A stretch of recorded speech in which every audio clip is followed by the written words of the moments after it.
donc on me fait rentrer dans ce conteneur où il y a... Quand j'arrive dans le conteneur, déjà on me rentre en me mettant un coup de coude dans les côtes. Et là, je vois quand j'arrive dans ce conteneur sombre, un camarade qui est au sol en train de se faire taser et en train de gémir de douleur.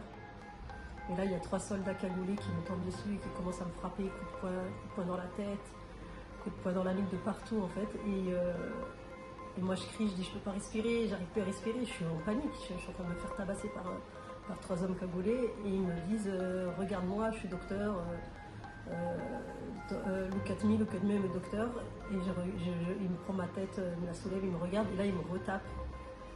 Il me retape et pendant que mon camarade est aussi en train de se faire frapper et là ça dure quelques secondes.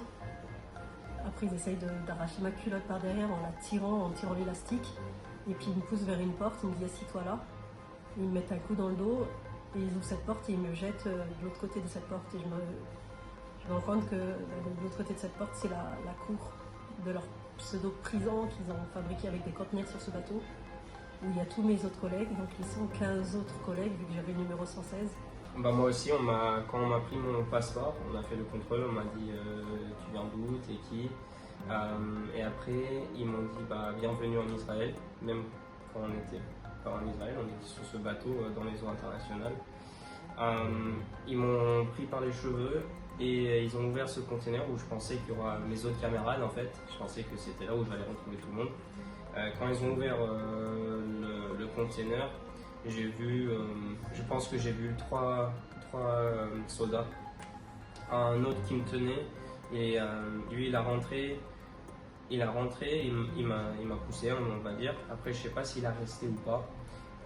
La porte elle est fermée et c'est là où ils ont commencé à donner des coups à me frapper, à donner des coups de genoux,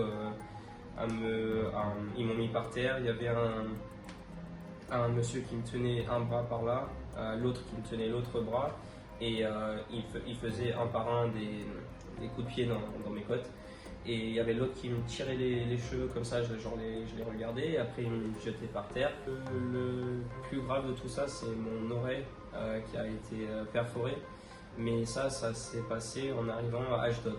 En fait c'était pas sur le bateau. Mais la même chose, on m'a mis dans une tente avant l'immigration et on m'a frappé à plusieurs fois.